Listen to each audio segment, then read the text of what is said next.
Greetings, class. I went over this in class this week, but I wanted to go over the 3 different types of comparison contrast essays with you guys. Remember, in the future, you're not going to have a teacher who's clear. They'll just say, write a comparison contrast essay, and you'll have to decide what style is going to work for you. So one of the ways to do a comparison contrast essay is called subject by subject. And what that does is that you divide the paper between one subject and another. So, for instance, paragraph 1 would be the introduction.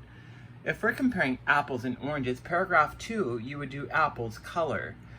Paragraph 3 would be apples taste.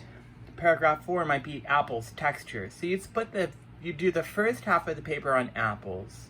I have horrible handwriting, but this is the best I have. The rest of the paper, paragraph 5 would be oranges color. Paragraph 6 would be oranges taste. Paragraph 7 would be oranges texture. And then you'd have the conclusion. So this is a basic structure. In my opinion, it's the easiest structure to write.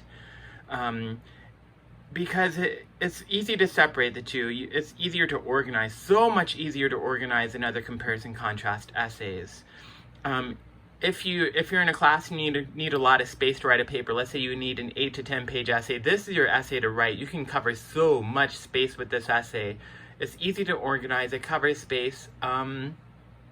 I would say the drawback to it is the reader could get lost because by the time you get to oranges texture, you've forgotten everything about apples. It's gone, you forgot about it. Another thing would be maybe you really don't need a whole paragraph to talk about oranges color. So that could be a drawback too. Maybe you don't need all of that space. And another drawback is this type of structure can be very biased, because if I like apples, then the reader is just going to remember, if I like oranges, then the reader is just going to remember oranges. They're going to forget everything I wrote about apples. However, in the future, if you have to write a comparison contrast essay, your history teacher says, I need an 8 to 10 page paper, this is a great essay to write. We are going to be doing point by point, and I would say that most teachers are going to require a point by point essay. We like this type of structure. Point by point, rather than organizing by subject, apples, oranges, you're going to emphasize a point. So paragraph 1 would be the introduction. Paragraph 2, you would do a whole paragraph on apples and oranges, and you might do it on color. Again, I have horrible handwriting, but that's color. That's what that means. So you divide the paragraph in half. You'd spend half of the paragraph on apples, half of it on oranges. You talk about color. Paragraph 3, you do apples, oranges, taste. Same paragraph. Paragraph 4, you do apples, oranges, texture. And then paragraph 5 would be the conclusion. As you can see, this is a much shorter essay. It doesn't involve that much length. It's a little bit harder to write. Well, let me just stick to the positives. What the positives would be is the reader can see it. They can see the comparison front to back. It's very clear in front of them. They can see it in the paragraph. Also, if I don't need a lot of space, I don't need a lot to space to talk about color. This is a good essay to write.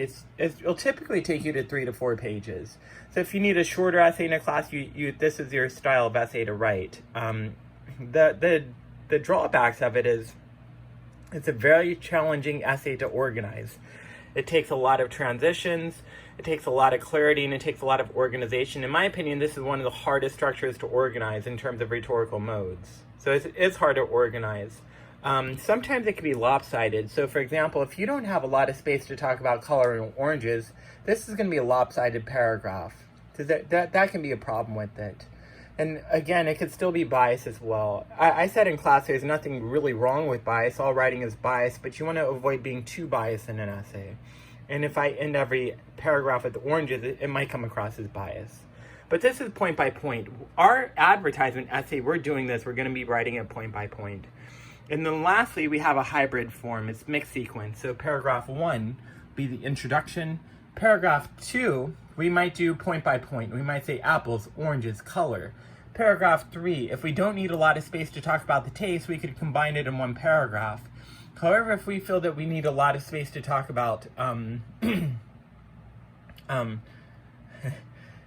if we need a lot of space to talk about oranges texture, we could do that on a whole separate paragraph. If we feel that we need another paragraph to talk about apples texture, we could do that, and then the conclusion. So this is just a hybrid form.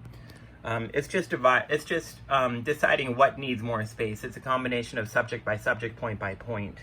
And for our essay that we're going to be writing, we're writing a point-by-point essay. But just to be clear, there are different ways to write it, and some teachers aren't clear with what they want in the future.